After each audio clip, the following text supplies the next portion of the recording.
Hey, what's happening? Welcome to the Pleasure Points podcast. I'm your host, James Rohr. Super stoked that you're here. Happy Monday. Hope your week is getting off to a fantastic start. I am excited, as always, to talk with you guys. I had a big week last week. Taught my first men's essential oils 101 class. It went great, so I was super stoked about that. Might even end up broadcasting that here on a podcast coming to you soon. And this episode, we're going to dive in and talk about what happens when you absorb other people's energy and how to not do that. So thanks for being here. You can follow me on Instagram at James E. Rohr, and let's start the show.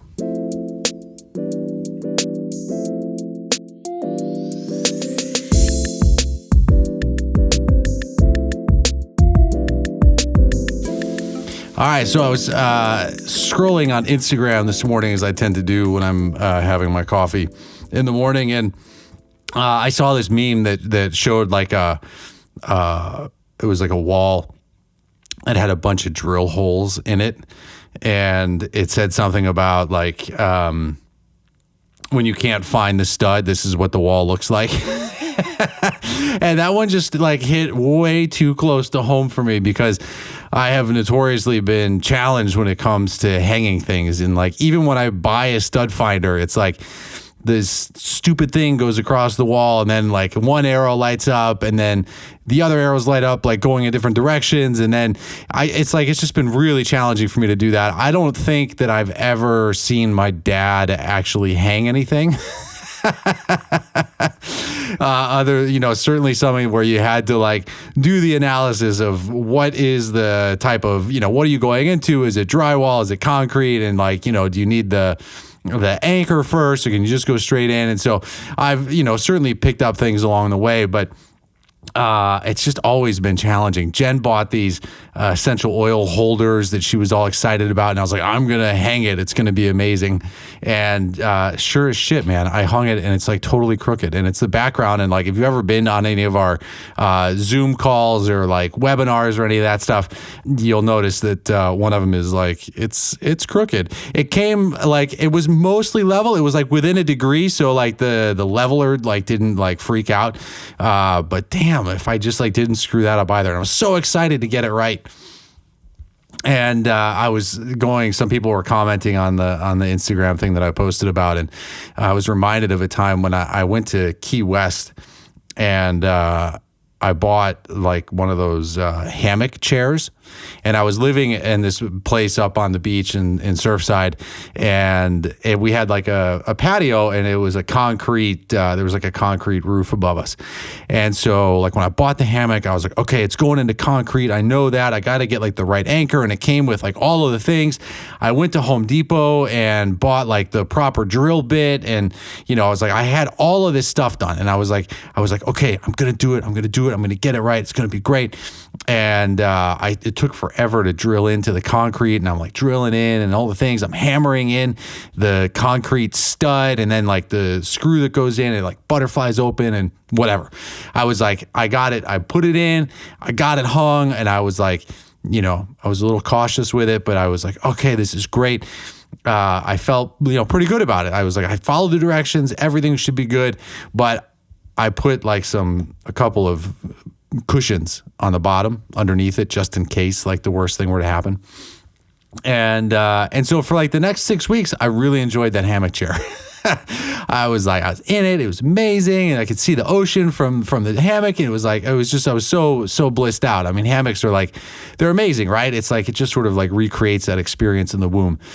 And then one day, my greatest hammock fears were realized, and I was sitting in it.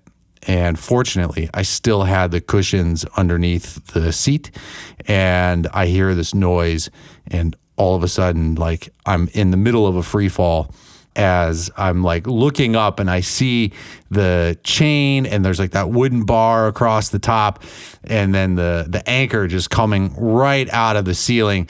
And as I'm descending and I'm seeing these things coming down with me, it was as though like my man card was just removed from my pocket.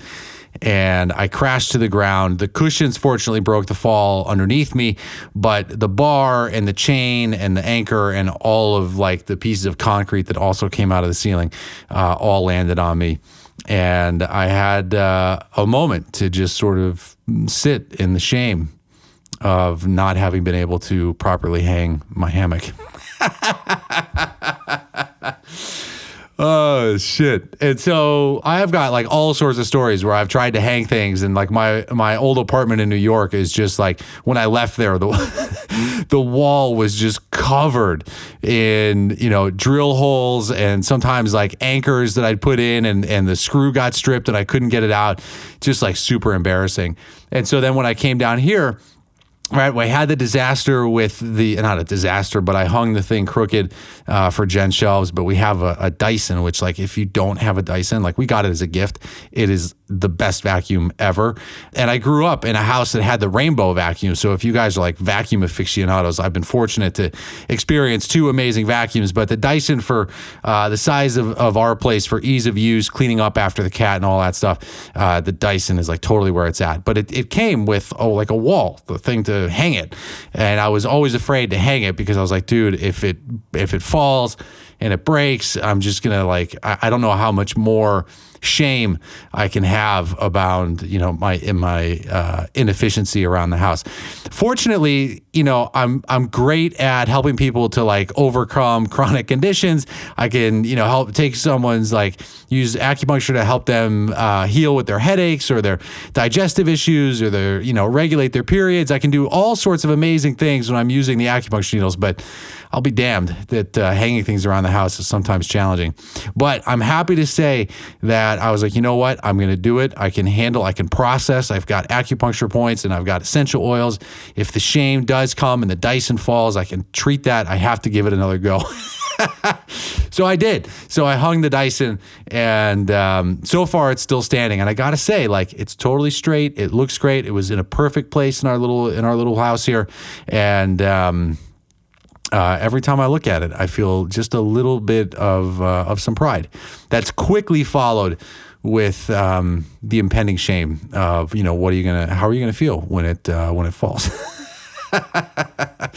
Anyway, that's not at all what I wanted to record the podcast about. So let's shift gears. So I had a conversation with one of my clients the other day that I was like, oh, I should share this with you guys here in case this is happening with anybody. So she calls me and she says, I've been noticing that I'm taking on my husband's energy, and he's got a lot of stress. He owns a big business, and they're navigating all the uncertainty and furloughing people and letting people go and all that. So he's got a lot of stress. And she goes, I'm fine in the house when he's not there, but then when he comes home, I feel it, right? And I feel it coming into my body. And so I asked her, I was like, really pay attention to what that experience is like. And so she, was noticing that. And the next time that we talked, she says, I really feel it coming in through my arms. I feel it come in through my hands, but then it all comes up into my arms. Right. And that kind of awareness is so beautiful. So I wanted to she was like, well, what do I do about it? And I was like, okay, well, I've got some techniques there, but let's just sort of unpack this a little bit further. So, one, I wanted to celebrate her awareness, right? That when she's in a room with certain people, that her mood changes, her energy changes. And it's great to recognize what that environment is, because first you have to see it, right? We have to recognize what's happening. And then, if you do feel like you're absorbing somebody's energy, you want to become really aware of how is that energy coming into you? What is that experience like? Is it, does it feel like energy sort of crawling up through your hands if you're touching them? Does it feel like a tidal wave of energy that's coming towards you? Does it feel like, bullets or BBs are being shot at you? Does it look and do you experience it like colors, right? Some people might experience a change in smell. So there's all sorts of different ways that you might be experiencing that. And it's good to notice what that experience is like. But part of why I don't talk about this very often is because I don't like to feed into this idea that, we're going to like take other people's energy or absorb their energy. I don't even really like that excuse, because I hear it as an excuse of like, well, I took on this person's energy. Because I believe that everything that happens for some reason, like it benefits us. And, in this case, she was coming from a place of love, which is beautiful. She's like, I don't like to see him suffer. And, I think that my caring is leading me open and vulnerable, which is like sort of the best case scenario. If you're going to take someone's energy on, right, you want it to be because you're like, I'll carry it for you. If I could carry it, I would love to be able to do that. The other ways are like people feel attacked and they feel overwhelmed, or they feel like overtaken by somebody else's energy, and it can reinforce some dynamics of this person's so powerful, I'm so weak.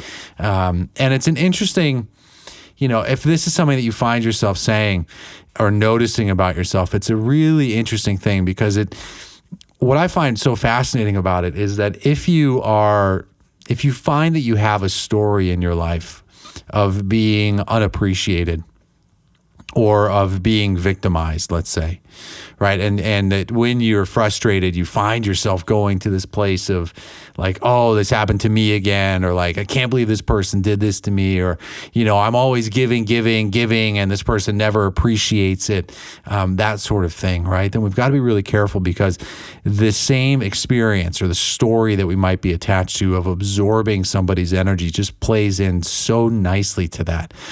Because there's no spreadsheet. You can't show somebody, this is how much of your burden I carried for you. This is how much of your shitty mood I took from you.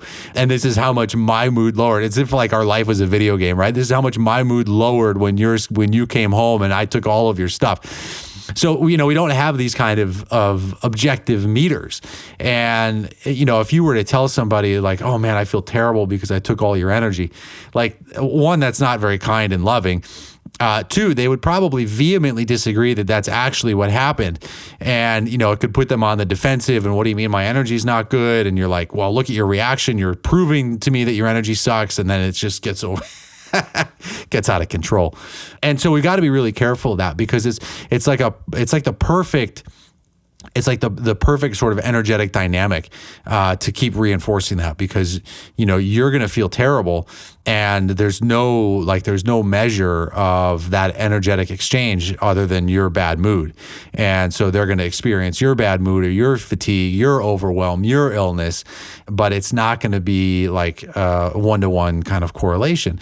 And what's interesting to me is this is kind of like, it falls under the same sort of experience of somebody who suffers from like fibromyalgia, which is this joint pain that's all over, that doesn't really show up on a test, like on a blood test, right? There's no objective number. They've figured out palpation points, and there's a way to get to that diagnosis. But, just like those symptoms are the perfect expression of being victimized.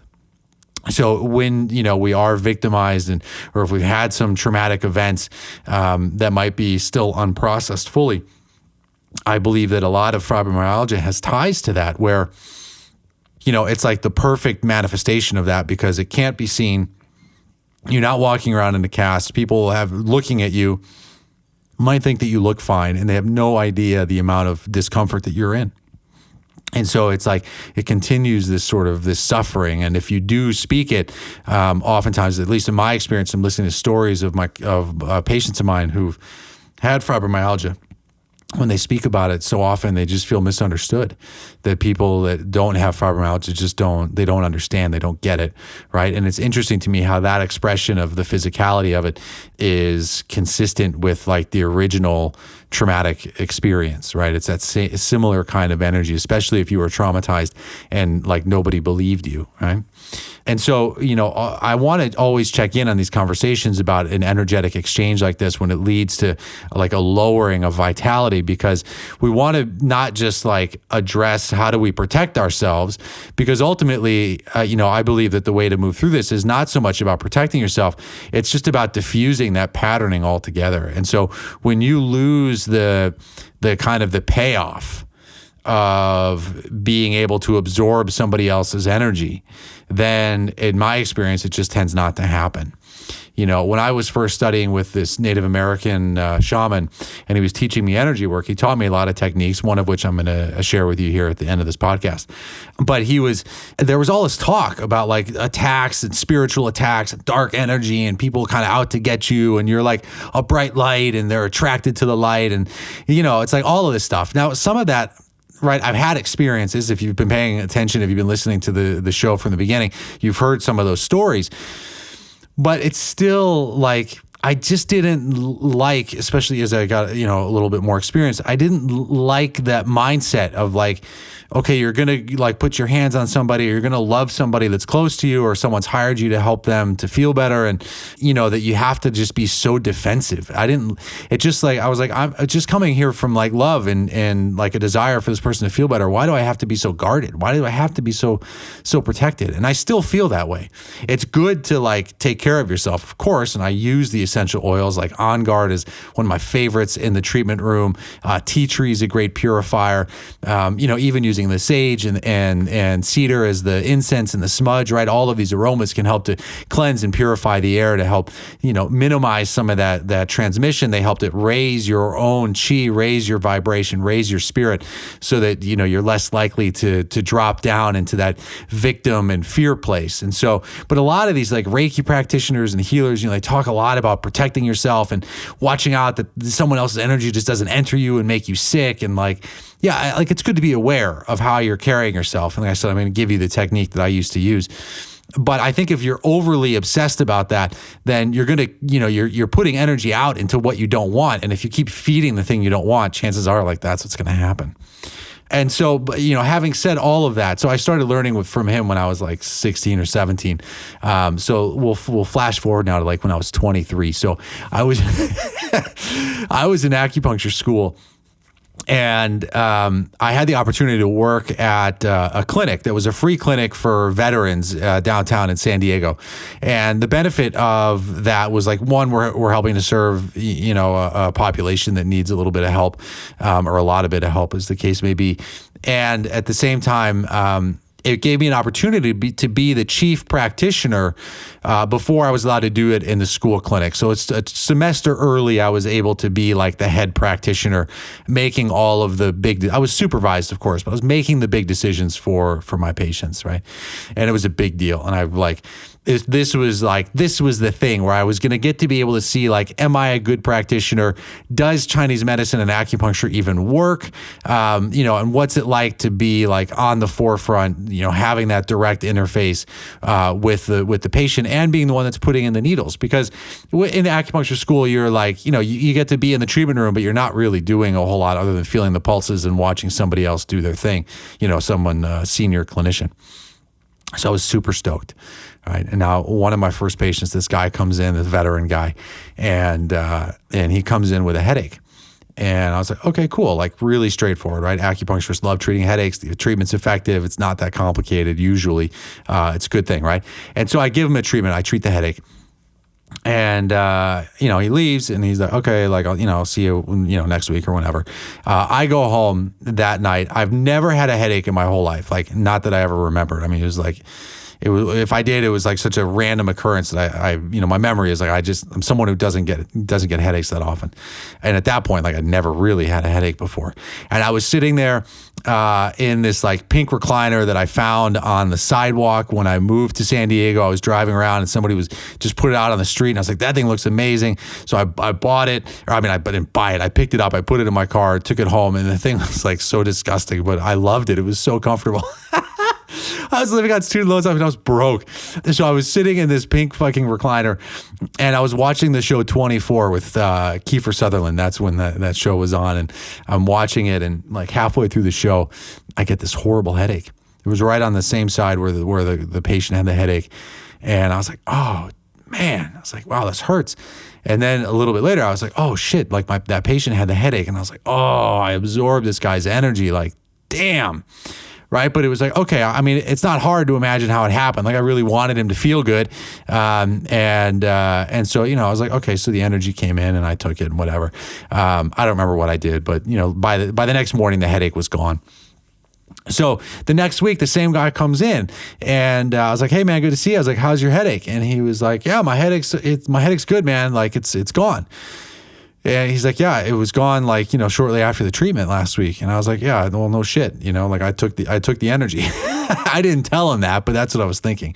And so I was like, "All right, cool. Like, so what are you here for today?" And he kind of looks around a little bit, and and he lowers his tone, and he's like, "Well, it's kind of embarrassing." He's like, "But I have this like horrible pain in my left testicle." And I was like, "Oh, okay, cool. Like, no problem. Like, I'm sorry you're in pain, but like, we've got treatments for that.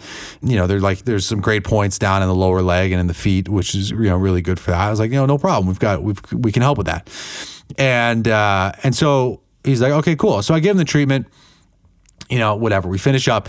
The treatment goes fine. We finish up, and same thing, right? That night, I'm watching the show 24, and about halfway through, it's as though somebody came in, like this invisible spirit or whatever, came in with like a ball peen hammer and just hit me right on the left nut.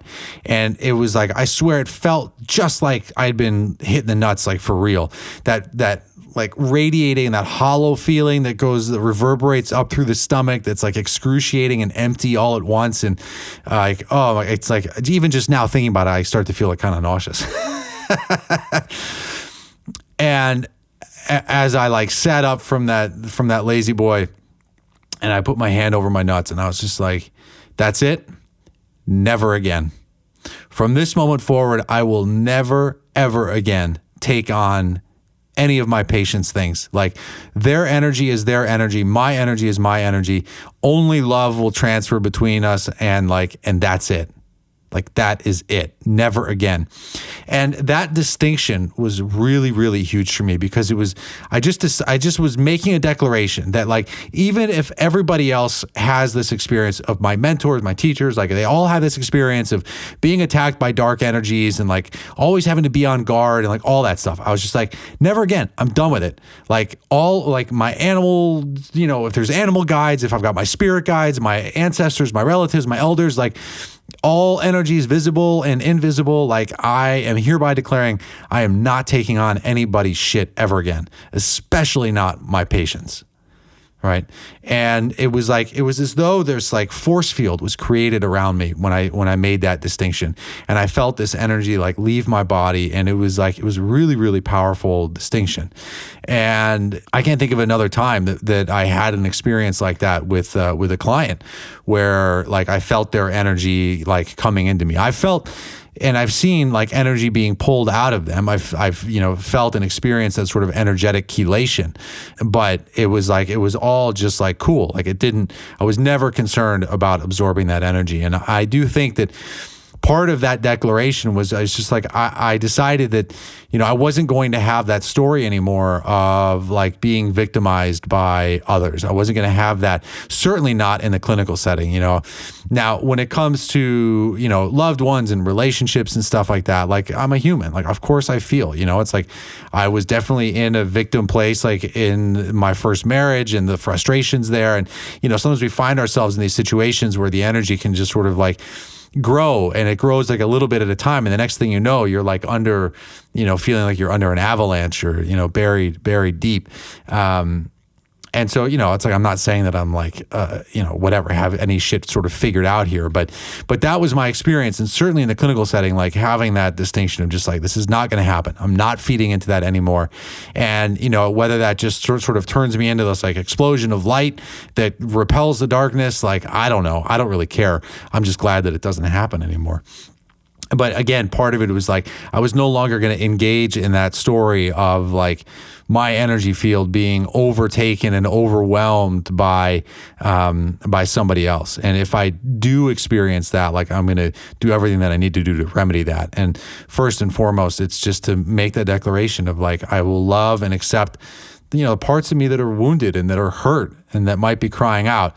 And like, I'm going to do my best to attune to that through meditation, through just like trying to be kind, through the, tending to the plants and, nurturing the flowers and all the things like the last week's episode, but not necessarily to like be in this diminished place. Or, another thing that sometimes shows up in this kind of patterning is to be a martyr, right? It's like, I'm not going to be in that martyrdom place because look at me.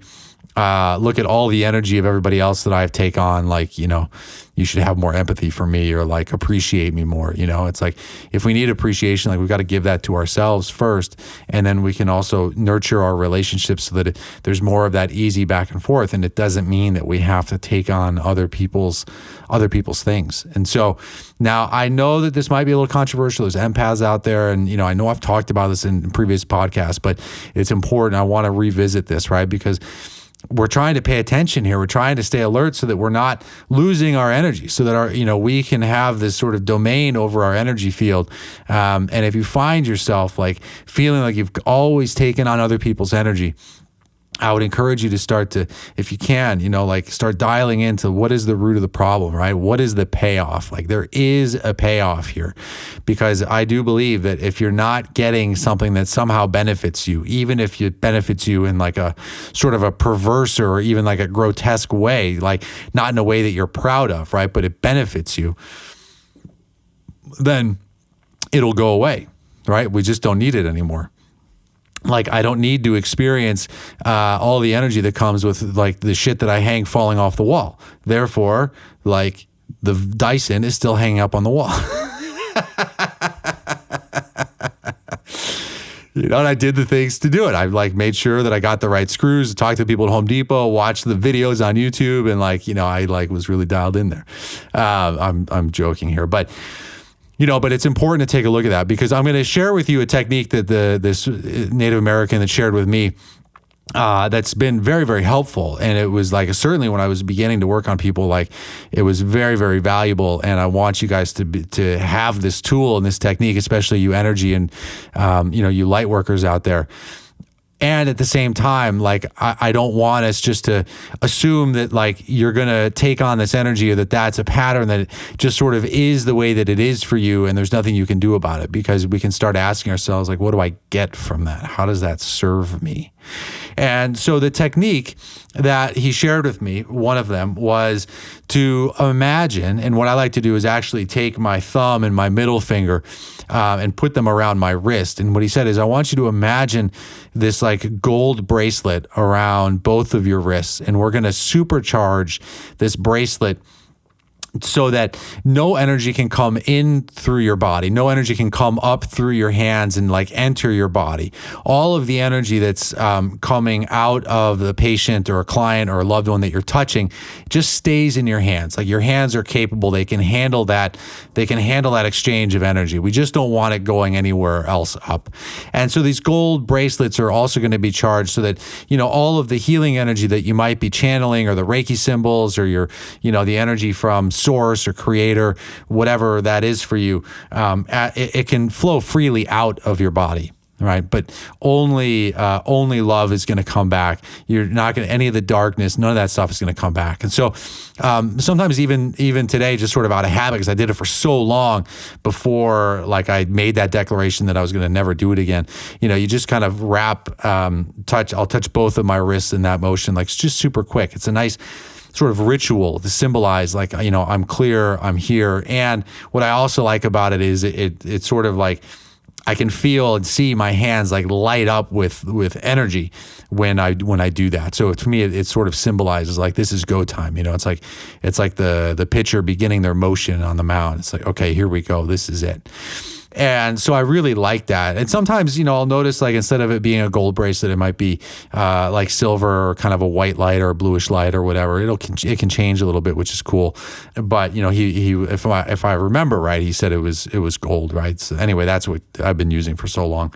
And so you've got these like gold bracelets that are like glowing, right? And then your hands underneath them are also glowing. And so that's the energy that's working with somebody. And what I also like about that is it's another reminder to like remove myself from the equation, right? So I'm just like the empty vessel. I'm the empty chanupa. I am offering a prayer for anyone that I might be touching or sending energy to or working with, to just love, right? And part of why that energy doesn't come back to me anymore, like the bracelets help and the declaration helps, but it's also not about me. Right. So what I made in that first time of treating that guy with the ball peen hammer, like I was making it about me. I was making his success, his pain, his discomfort, his healing about me and about Chinese medicine and my ability to execute that Chinese medicine. And, with more experience, like I just don't have to make it about me. It's not about me. Right. So like for my client, it's like her husband's shit is her husband's shit, and she can love him. She can love on him and support him in his journey. But like, she doesn't need to take that energy from him because he's navigating his own walk, right? He's walking his own road. He's got his own prayers that he is sending out into the universe. And so we can love on the people that we get to love on. We can offer that kindness, but their pain and suffering doesn't have to become about us, because the reality is we're going to have more to give if we're also in a good place. So now the second part of the technique is that when you've got the gold bracelets, at the end of the session, he would say, you got to go find a bathroom and run your hands under cold water. And the cold water is going to help to discharge any of the lingering energy that might be there, And so the cold water is still a technique that I'll use today. It's great. I just like, again, the ceremony of it, the ritual of it, the discharging of the energy. If you can't get to running water, right, you can just sort of shake your hands. Sometimes I'll touch a plant or a tree or put my hand on the ground. Sometimes I'll even just sort of like shake it off, like that Taylor Swift video. But I much more prefer to like put it into the earth, or ask a plant or a tree if I'm outside, like if they'll take it. And, the answer is usually yes. And so, and then I can sort of discharge the energy there to something else that can process it and transmute that energy. And so if you are someone who's like, like unraveling and working through some of these empathic experiences and absorbing the energy can take some time. And so, and certainly in the meantime, experiment with those gold bracelets, use that to help you get into a good place, and to just say, what's mine is mine, what's yours is yours. And, we invite all of our helpful ancestors, or the divine, the Holy Spirit, to come, lighten the load a little bit, and to bring that love and that healing. So, there you have it. There it is. Have a great week. Enjoy. Love on yourselves. Be kind to yourselves. Don't take on anybody else's energy. They don't need you to do it, no matter what they say or think, right? And you certainly don't need to do that. You are enough as you are without taking on other people's energy. And as you magnify and grow your own light and power, it just makes the world a good place. So we certainly need to be more kind and loving to everybody. So thank you guys, as always, for being here. If you enjoy the show, I really appreciate it if you write a review, give it the 5 stars in iTunes. It's really helpful. Share the message with your friends and loved ones, and let's keep on doing the good thing. So catch you guys later.